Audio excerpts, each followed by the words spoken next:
Now, Caitlin, you grew up in this area.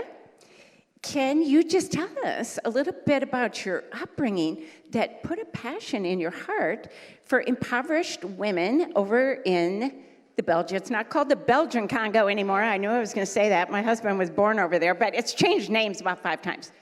Democratic Republic of the Congo. Yeah, that's it.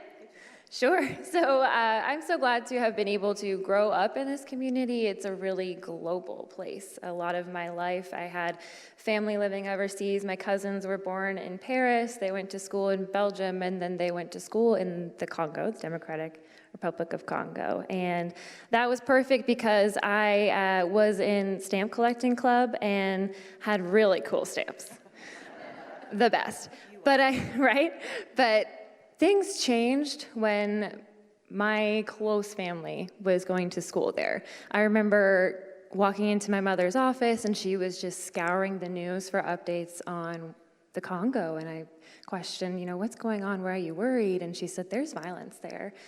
That's pretty much all she said. And so I, being a curious little girl, did my own research, right? And checked it out and found out that my cell phone I'd had since I was 12 was directly connected to the experience of women there, continued my research in university, and found time and time again that the violence there was directed towards women and girls.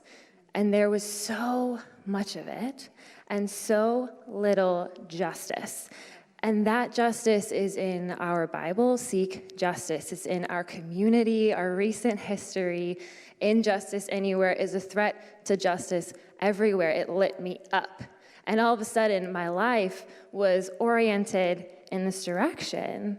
And yet, I was on the outside looking in. I'm not a little girl anymore. This violence lasted over 2 decades. And I was waiting for it to end. And when it didn't, just wondering how is it even possible that I could go there and help? I love that. And now you're getting a master's in social work in Denver? Yes. You live in Denver? Yes. You flew in for this? Yes. I love it. That is amazing. And Vice President of the Moseka Action Project. Can you tell us about that? Yes. I knew you would. It's been a journey, and I'm still learning. I guess I could have hopped on a plane, showed up in the Congo, hey, I'm here.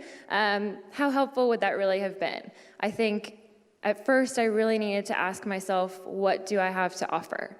And then I really needed to ask myself, what do women in the Congo need? What do they really need? And I knew one day a door would open, and I just had to be ready for that day. So yes, I started working with Katie. It was an incredible experience, really seeing the impact that's possible when women work, and met incredible women. Then falling into nonprofit fundraising was a gift, and now getting to really dive into social work and social justice, so important and formative. And then the door opened. One day I was volunteering, and we were approached, just a really small nonprofit, by a woman named Bijou Mushengezi from the Congo. Her uncle had won the Nobel Peace Prize in 2018 for his work there, and she was just looking for advice. She's starting her nonprofit serving women and children in the Congo. And so I love the way God works. I had a chat. And I think that was so important to just see how I could plug into a ministry where the vision and the mission is led by Congolese women. The work on the ground is done by Congolese people, and I am the advocate, right? I get to mobilize compassionate people around our work, and that looks like volunteers. We're entirely volunteer-run in the United States. It looks like funding partners. All of our revenue, most of our revenue is from monthly donors who are giving $100 or less. And it looks like finding impactful partners who will help us to build these new lives as we come alongside women in the Congo. So I get to share their stories, and I brought a story with me, a video to share with you all. Love it, love it. Do we have that video? Can we play that video?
A picture's worth 1,000 words, isn't it? That was beautiful. That was beautiful. Thank you.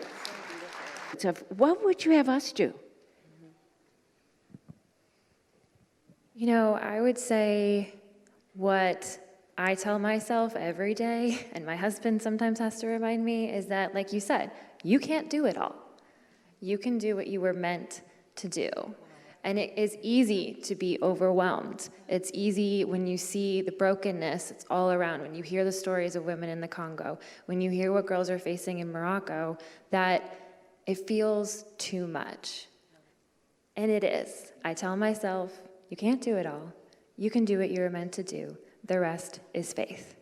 And when I say that, I'm looking at you all. God working through you. And I truly believe that there's something that lights you up. Honor that. And I would love it if it was coming alongside women in the Congo. Let's connect.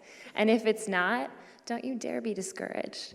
Reach out when you need help. It's not going to be easy. If it was, it wouldn't be the only thing that's calling you. But you've got to honor it, and you've got to do the work. And trust that God has incredible, unimaginable plans for this world. And we're all a part of that.